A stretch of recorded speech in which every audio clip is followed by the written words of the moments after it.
Our story begins with two unlikely conmen, Philip Arnold, a soft-spoken but shrewd prospector, and his cousin, John Slack. Neither were particularly wealthy or well-known, but they had a vision, a diamond mine so rich it would make kings and queens jealous, or so they claimed.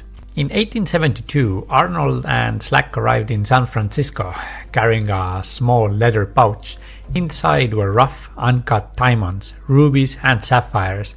A treasure trove, they said, came from a secret location in the vast American wilderness. They spun an irresistible tale, a hidden mine, untouched by a man, bursting with gems waiting to be collected. The two men played their part perfectly. They acted hesitant, even reluctant to reveal their discovery, which only fueled the excitement. Word of the diamond mine spread quickly, and it wasn't long before some of America's wealthiest and most influential figures wanted in. The list of believers reads like who's who of 19th century America: Charles Tiffany, founder of Tiffany & Co., banker William Ralston, and even General George McClellan were eager to invest.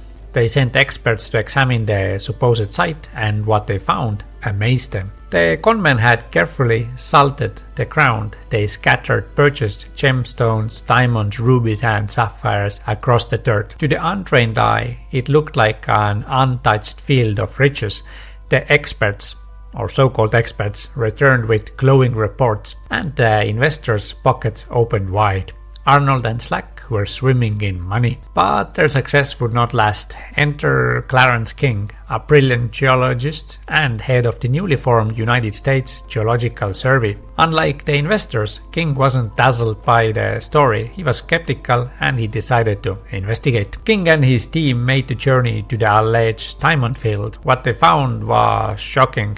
The gemstones weren't naturally occurring, they were scattered far too evenly. Some stones were even cut and polished, an obvious clue that they had been planted. The hoax was exposed. News of the scam spread like wildfire. The nation was stunned. How could its brightest minds and wealthiest investors be fooled so easily? The fallout was swift. Philip Arnold and John Slack were confronted, and the investors demanded justice. However, Philip Arnold, always the shrewd operator, avoided prosecution by settling out of court. He reportedly paid back a portion of the money to his investors, but he still walked away a wealthy man. As for John Slack, then he faded into obscurity.